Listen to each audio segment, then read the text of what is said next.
ಉಡುಪಿಯ Santhekatte KG road ಸಮೀಪ ನಡೆದ ಭೀಕರ ರಸ್ತೆ ಅಪಘಾತದಲ್ಲಿ ಇಬ್ಬರು ಮೃತಪಟ್ಟ ಘಟನೆ ನಡೆದಿದೆ. ಶನಿವಾರ ಬೆಳಗ್ಗೆ ಕಾರು ಹಾಗೂ ಗೂಡ್ಸ್ ಟೆಂಪೋ ನಡುವೆ ಡಿಕ್ಕಿ ಸಂಭವಿಸಿದೆ. ಘಟನೆಯಲ್ಲಿ ಗೂಡ್ಸ್ ಟೆಂಪೋ ಚಾಲಕ ಸ್ಥಳದಲ್ಲೇ ಮೃತಪಟ್ಟರೆ, ಕಾರು ಚಾಲಕ ಆಸ್ಪತ್ರೆಯಲ್ಲಿ ಮೃತಪಟ್ಟಿದ್ದಾರೆ. ಟೆಂಪೋ ಚಾಲಕ ಉಡುಪಿ ಬೈಲೂರು ನಿವಾಸಿ ಸುಂದರ್ ಶೆಟ್ಟಿಗಾರ್ ಹಾಗೂ ಕಾರು ಚಾಲಕ ಅನೂಪ್ ಮೃತಪಟ್ಟವರು. ಅಪಘಾತದಲ್ಲಿ ಮತ್ತಿರುವರು ಗಂಭೀರ ಗಾಯಗೊಂಡಿದ್ದು ಅವರನ್ನ ಮಣಿಪಾಲದ ಕೆಎಂಸಿ ಆಸ್ಪತ್ರೆಗೆ ದಾಖಲಿಸಲಾಗಿದೆ.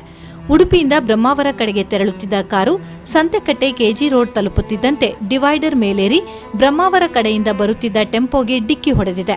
ಅಪಘಾತದ ತೀವ್ರತೆಗೆ ಕಾರು ಹಾಗೂ ಟೆಂಪೋ ಸಂಪೂರ್ಣ ನಜ್ಜುಗುಜ್ಜಾಗಿದ್ದು ಕಾರಿನಲ್ಲಿ ಬೆಂಕಿ ಕಾಣಿಸಿಕೊಂಡಿದೆ. ತಕ್ಷಣ ಜಮಾಯಿಸಿದ ಸ್ಥಳೀಯರು ಬೆಂಕಿ ನಂದಿಸುವಲ್ಲಿ ಯಶಸ್ವಿಯಾಗಿದ್ದಾರೆ. ಅಲ್ಲದೆ ಗಾಯಾಳುಗಳನ್ನು ಆಸ್ಪತ್ರೆಗೆ ಸಾಗಿಸುವಲ್ಲಿ ಸಹಕರಿಸಿದ್ದಾರೆ. ಘಟನೆಯಿಂದಾಗಿ ಹೆದ್ದಾರಿಯಲ್ಲಿ ಕೆಲ ಕಾಲ ಸಂಚಾರ ಅಸ್ತವ್ಯಸ್ತಗೊಂಡಿತ್ತು. ಉಡುಪಿ ಸಂಚಾರಿ ಠಾಣೆಯ ಪೊಲೀಸರು ಸ್ಥಳಕ್ಕಾಗಮಿಸಿ ಸುಗಮ ಸಂಚಾರಕ್ಕೆ ಅನುವು ಮಾಡಿಕೊಟ್ಟಿದ್ದಾರೆ. ಕಾರು ಚಾಲಕನ ಅತಿವೇಗದ ಚಾಲನೆಯೇ ಅಪಘಾತಕ್ಕೆ ಕಾರಣವೆನ್ನಲಾಗಿದೆ. ಉಡುಪಿ ಸಂಚಾರಿ ಠಾಣೆಯಲ್ಲಿ ಪ್ರಕರಣ ದಾಖಲಾಗಿದೆ.